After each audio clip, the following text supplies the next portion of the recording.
Lesson 4.5, Solving Polynomial Equations. Our essential question: how do you find solutions of polynomial equations and zeros of polynomial functions? There are two problems on this page. We're going to do the first problem together, and the second problem will be for you for independent practice. So we're being asked to solve this function. You can't solve the function unless it equals 0. So let's go ahead and add the x to the fourth to both sides. So I have an x to the fourth minus 13x squared plus 36 equaling 0. Now from here, we could solve and sketch. To prepare us to sketch, we're going to need to find the end behaviors, which means I need to find the degree and the leading coefficient. This is the term with the highest degree. So this is the term that gives us both the degree of 4 and our leading coefficient of 1. The degree is supposed to be classified as either odd or even. 4 is an even number, and the 4 tells us we have 4 x-intercepts. The leading coefficient of 1 is supposed to be classified as either positive or negative. 1 is a positive number, so this is positive. So we need to look at our chart from 4.1 to figure out what do our end behaviors look like for even positive. So here's our 4.1 chart. We're looking for even positive. So we're going to be an upward W. So I know I'm going to end up with up on the left and up on the right. So here's my upward end behaviors. Now we're going to need to solve for the zeros. And they're zeros because these are going to be where we cross the x-axis. So we need to factor this. So the first thing that you're going to look for is the GCF. Looking for the GCF, there is no number that divides all of them, and there is no variable that divides all of them. So my GCF is a 1, which means I cannot simplify it any further. So next step, I need to factor, and I see there's 3 terms.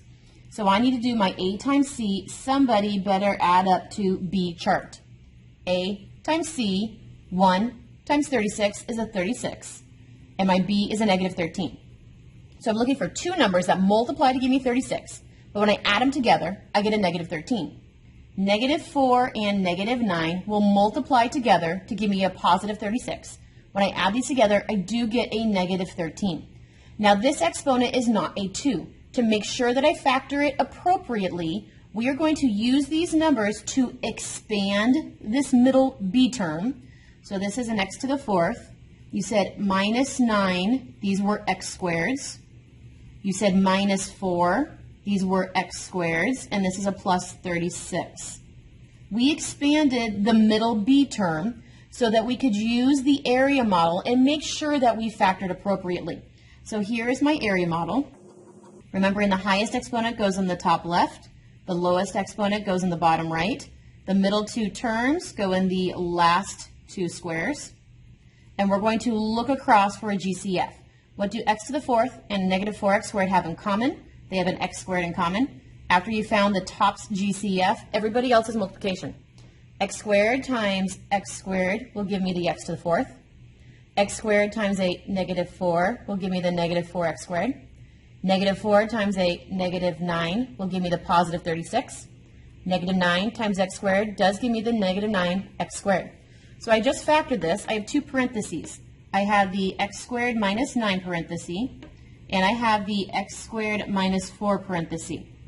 So am I done factoring? This is a 2er, it is a difference, and I can square root both sides. So I am not done factoring. So I need to continue factoring using the difference of squares. So I can take the square root of x squared, that's x, and I can take the square root of 9, that is 3. So I can factor him still. So here are his difference of squares parentheses. The first one's plus, the second one's minus. You said the square root of x squared was x, so his fronts are x's. You said the square root of 9 was 3, so the square root of the backs were 3's. So we just factored the x squared minus 9. Check the other one. Is he also a difference of squares? He is a difference. I can square root both. So he also gets a difference of squares. The square root of x squared was x. The square root of 4 is 2. So he also gets 2 parentheses. The first one plus, the second one minus. The square root of the fronts are x's, so my fronts are x's. The square root of the backs were 2's, so my backs are 2's. And this entire thing still equals 0. Not a difference.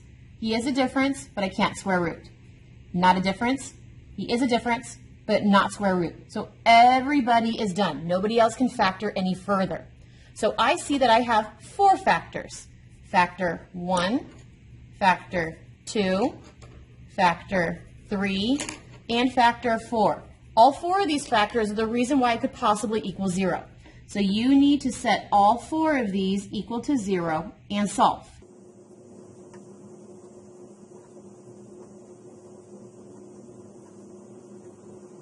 I found 4 different places where it's going to cross the x-axis, which makes sense because we're supposed to have 4 x-intercepts. So I need to make sure I can fit all the way from -3 to 3.